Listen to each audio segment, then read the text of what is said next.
Hello my friends, welcome to Ian's kitchen, my kitchen, where together we're going to do some food magic and a little bit of alchemy. In the previous video I showed you how to clean off this beautiful piece of organic, grass-fed, locally sourced veal. What we're going to do now is we're going to tie this bad boy. Bad boys. And we're going to marinate it so that we can grill it later on. Okay? Chef's trick. So we use this cotton string, and so this is not dancing all around the table, eventually falling on the floor. You put it in a bowl. I like using these ceramic bowls because they have a little bit of weight to them, and then I know the string is not going anywhere. Now, the method for tying this piece of meat, which we're going to use, is the French method. There is something called the English method. I find it to be a little more complicated and a little more, well, time-consuming. So the thing I like about the French method is that usually you just need to cut the string at one point, pull it off, and then the string comes off from the whole piece of meat. With the English or British method, you have different knots that you need to cut through and cut through and cut through and cut through. And that takes a little more time. Then you have to take each individual piece of string instead of just doing one clean pull. So that's why I prefer the French method. I'm sure there are other chefs that prefer something else. I'm showing you what I like. So what do? We have our cotton string. We move it.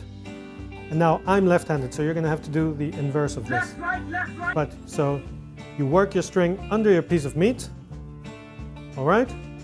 And then you lift it here. You see you have a nice slack on this side, and the string that feeds into the roll on this side. What do? You unite them from over here, and so that the knot doesn't move, you give it about 3 or 4 turns around the main string. And watch this. As you pull, then the string digs into the meat and the knot doesn't open. That's how you start. So you've got your little piece of string there that's nicely tucked onto the other one. And what you're going to do now is you're going to take your string and work it under the piece of meat in regular intervals. So you work it under, you pull on one side, reel it again and make a loop. As you can see here, I'm using my fingers to make this loop and then work it under the piece of meat again. And on the first one, I always like to take a full roundabout or a full loop. Why? Because then the piece of meat is not going to start bending as you put your cotton string around it.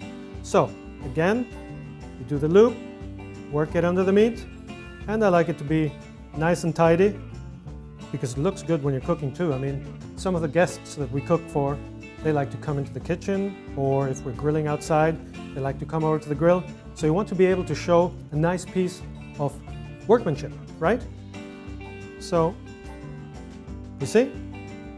Nice, uniform intervals. You're pulling it nice and tight because as the meat is going to cook, it's going to reduce a little bit in size. So, if your meat is tied in a lax way to begin with, then you're going to end up with very, very loose string in the grill. Nobody wants that. So give it a nice pull, just not hard enough. Don't pull in hard enough to either break the string or cut into the meat. Okay? Just nice and tight, holding the meat in place. So you don't need to wait too much. Let's get this show on the road. And you can see, once you get the movements programmed into your muscle memory, this is quite easy to do. And it's quite pleasant too, and it looks beautiful, so I recommend this method very, very warmly. And we're getting to the end here, right? Break your string, get rid of that. And what we're going to do is we're going to work our string under the main first string, which is dug down there. And we're going to put it at the cross section of the first main string and the last loop. All right? And we're making a little loop there, as you can see. You don't need to tie it or anything. You just cut, and there you are. Isn't that beautiful? You've got a nice piece of tied entrecôte. So what we're going to do now is marinate it. Nicely held together, straight. Didn't end up looking like a banana. And what we're going to do now is make this beautiful marinade. So, very easy to make, okay? We've got some paprika here. You can use smoked paprika or you can use real paprika. Or not real, sorry, that was the wrong way to say it. Unsmoked paprika, I guess. Right? Like so. Then we've got some honey mustard and some chopped garlic, which is roughly chopped.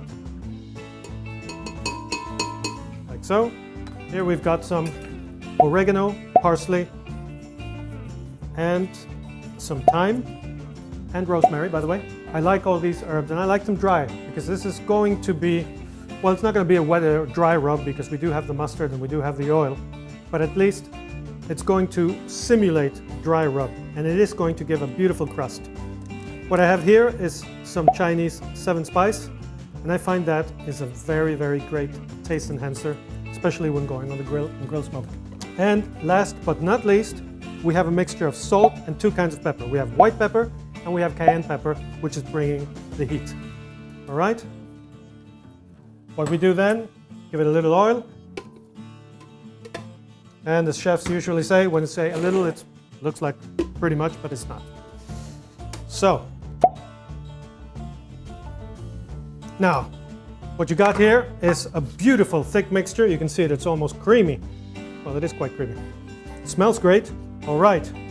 So this smells garlicky, mustardy, herby, a little bit spicy. And what you're going to do is you massage your piece of meat so that every single little nook and cranny and millimeter of the meat is doused with this beautiful marinade. And what's going to happen is you're going to let it sit for a few hours or overnight. You're the boss of your piece of marinated meat. And then later on, it's going to go on a grill smoker. So this one's for a party I'm having on Saturday. And what we're going to do with it is put it in a Kamado grill, which is a Japanese ceramic grill smoker. I can guarantee it. When you have a nice big joint of meat like this one, and you brown it off in the grill, then turn it down, you know, and start smoking it slowly, low and slow. That's the key to it. You're going to get something that you can not forget. Look at that. You have this beautiful piece of meat sitting in its marinade. It's going to start taking those flavors, and I guarantee you tomorrow when you put it on the grill, it's going to get a beautiful crust. What you do then is you just cut the end point where you did the last knot, and then slowly in a container like this one, or maybe a little bit bigger, you just pull your string, let the beef unroll, and let it rest. For God's sake, let it rest. Don't cut too soon or you lose all the juices. So that's going to be another video where I'll explain grilling and cooking meat. Okay? So, thanks a lot for joining me in my kitchen. Love to have you here, and I look forward to seeing you the next time in Ian's kitchen. See ya.